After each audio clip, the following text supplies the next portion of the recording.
Padre, outra devoção muito popular, que é muito mais comum durante a quaresma, né?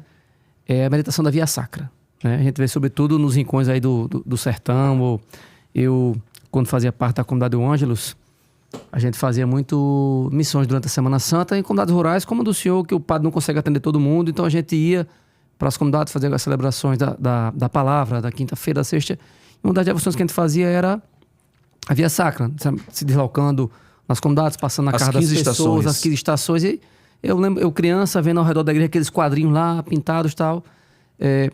Quais são os benefícios espirituais da meditação da Via Sacra? Lógico, não é para ser feita apenas na quaresma, mas sobretudo na quaresma ela ganha mais força.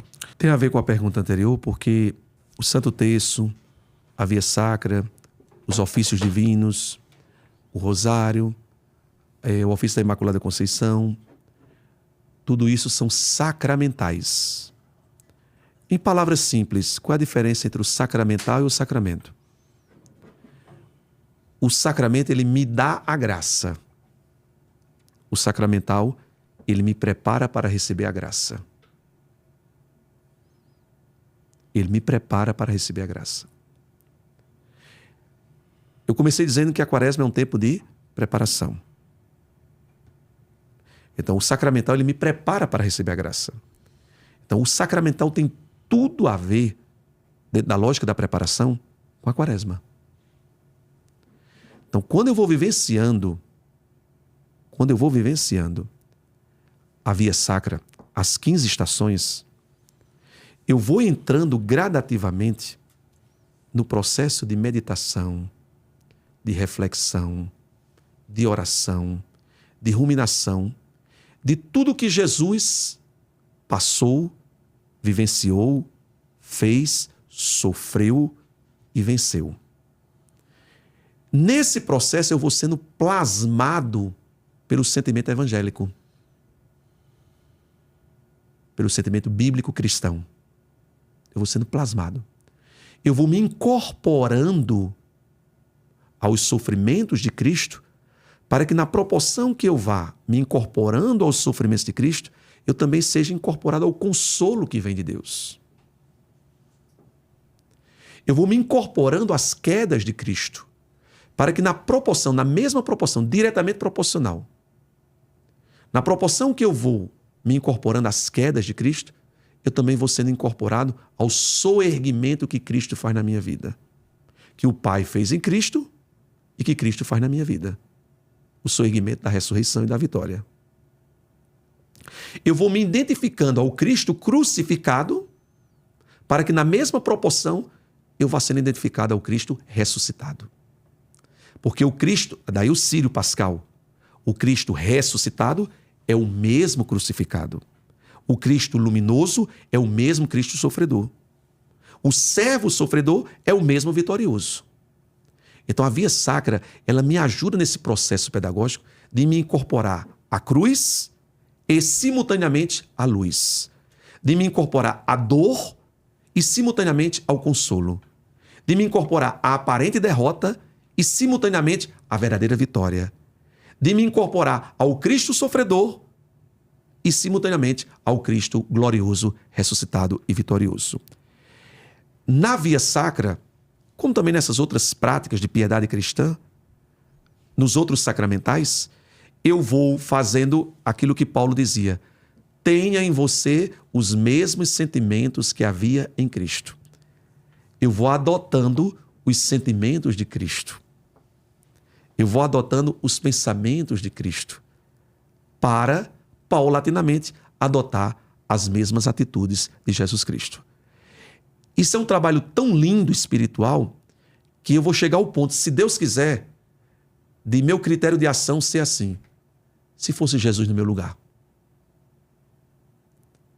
Porque Gálatas 2:20, já não sou eu que vivo, é Cristo quem vive em mim. Quando eu for totalmente cristificado pelos sacramentos por excelência e também por essas práticas que me preparam para receber a graça sacramental, quando eu for cristificado totalmente, eu vou poder parafrasear São Paulo. Já não sou eu que vivo, é Cristo que vive em mim. E aí eu vou poder ter esse critério. Se fosse Jesus no meu lugar, o que ele diria agora? Se fosse Jesus no meu lugar, o que ele faria agora? Se fosse Jesus no meu lugar, o que ele sentiria agora? Então, a via sacra, como as outras práticas devocionais, como as outras práticas de piedade cristã, todas elas me ajudam nesse processo de incorporação a Cristo sofredor, a Cristo consolador, a Cristo aparentemente derrotado, a Cristo verdadeiramente vitorioso. Enfim, essas práticas me lançam dentro do mistério pascal e me transformam totalmente no Cristo crucificado e ressuscitado. Excelente. Guga, tem pergunta da caixinha aí pra gente?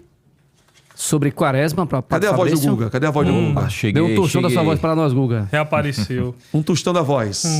Temos pergunta sim, hein? Vamos lá, pergunta do Alisson, né, sobre penitência aqui. Não se pode comer carne em nenhum dia da quaresma ou mantém-se os sacrifícios das sextas? A igreja orienta claramente que nós devemos evitar, durante o período quaresmal, a carne na quarta-feira de cinzas, na sexta-feira da paixão. E, por analogia, em todas as quartas-feiras e em todas as sextas-feiras. É de preceito, quarta-feira de cinzas, sexta-feira da paixão. Aí a gente, por extensão, toda quarta-feira e toda sexta-feira, você deve abdicar e se abster da carne. Por que isso, padre? Por que isso? Não é simplesmente um mandamento pelo mandamento ou uma orientação por uma orientação. Né? Primeiro, para se solidarizar com a carne de Cristo. Ah, padre, isso aí é muito abstrato, a carne de Cristo. Não é abstrato coisa nenhuma. Em Colossenses capítulo 1, olhe bem. Olha o que é que Paulo diz aqui. Olha bem. Colossenses 1, 24. Agora eu me alegro de sofrer por vocês. Completo em minha carne o que faltou nas tribulações de Cristo em favor do seu corpo, que é a igreja. Então, eu me solidarizo com a carne de Cristo, me solidarizando com a carne do seu corpo, que é a igreja. Essa carne que é aviltada, essa carne que é ferida, essa carne que é chagada, essa carne que é atacada, essa carne que é perseguida diuturnamente. Então, eu me solidarizo com a carne de Cristo, do corpo místico de Cristo, que é a igreja. A carne que sofreu os espinhos, que sofreu os pregos, que sofreu aquelas pisas, aquelas peias, aquelas chicotadas, aqueles açoites, aquelas perseguições todas. E também me solidarizo com a carne de Cristo no seu corpo místico, que é a igreja, por meio dos irmãos sofredores. Então eu quero mostrar que eu não sou escravo da carne, não sou escravo dos instintos egoístas, dos impulsos carnais, das concupiscências carnais, dos olhos insaciáveis, dos apetites baixos. Eu não sou escravo da carne. Para mostrar que minha vida está além da carne, além da materialidade da vida. E tudo isso se concretiza na minha partilha de carne com quem a vida toda não tem carne. No nosso interior a gente diz assim, como é que o pessoal fala muito no sítio? A mistura. A mistura. Né? Nós não temos aqui a mistura. Então, eu me solidarizo, a carne que eu renunciei, eu devo partilhar com quem a vida toda não tem carne. A carne que eu mortifiquei, eu devo ser solidário com quem a vida toda não tem condições materiais básicas de comprar e adquirir a carne no dia a dia. A mistura que dá gosto no dia a dia. Portanto, a igreja orienta por um gesto de solidariedade. Não é nada uma prática espiritualista desencarnada. Todas as coisas da igreja não são desencarnadas. Agora, quando nos falta um pouquinho orientação, quando nos falta um pouquinho estudo, compreensão, a gente acha que é uma prática desencarnada, é uma prática simplesmente docetista. Exterior, sem valor, né? Sem valor, uma prática exterior sem valor. Não, é uma prática que brota do interior, mas que se concretiza em coisas bem reais, bem empíricas e, sobretudo, em vista da caridade. Excelente. Maravilha. Guga, mais pergunta aí? Tem mais um aqui da Valentina. Sou pré-adolescente, posso fazer penitência? Qualquer pessoa pode fazer penitência, uma penitência adequada ao seu estado de vida. Ao seu estado de vida. E quando eu digo estado de vida, estou falando de opção de vida. Por exemplo, uma coisa é a castidade. Um exemplo, a castidade para o irmão casado. Outra coisa é a castidade para nós que somos celibatários, né? Castidade é sempre fidelidade, mas no meu caso exige o celibato, a renúncia à vida mais sexual, afetiva, intensa. Tem só um exemplo de estado de vida. O casado, o celibatário. Mas estado de vida também, estado psicológico, estado afetivo, estado físico. Eu não posso dizer que uma pessoa vai renunciar a algo para ser partilhado se ele tem uma debilidade orgânica, fisiológica, que ele precisa daquele algo. Então, Jesus é quem mais compreende os seus limites, filha. Jesus é quem mais sabe o que você pode renunciar e o que você não pode renunciar. Mas aquilo que você pode, dentro do seu estado psicológico, biológico, fisiológico, espiritual, seu estado de vida, se você pode fazer uma renúncia em vista de uma obra caritativa, de uma obra misericordiosa, de uma obra de solidariedade cristã, faça. Jesus vai ficar muito feliz com o seu esvaziamento, não porque Jesus precisa disso, quem precisa somos nós. Mas a obra penitencial, ela me esvazia para que, vazio de mim mesmo, eu possa ser preenchido da graça de Deus. Então a gente se esvazia do nosso orgulho, da nossa autossuficiência, da nossa empáfia. Meu Deus do céu, eu fico pensando aqui num poema que diz assim: eu sou fraco e pecador. Eu sou fraco e pecador. Se grande é só no tamanho, sou pequeno ainda no amor.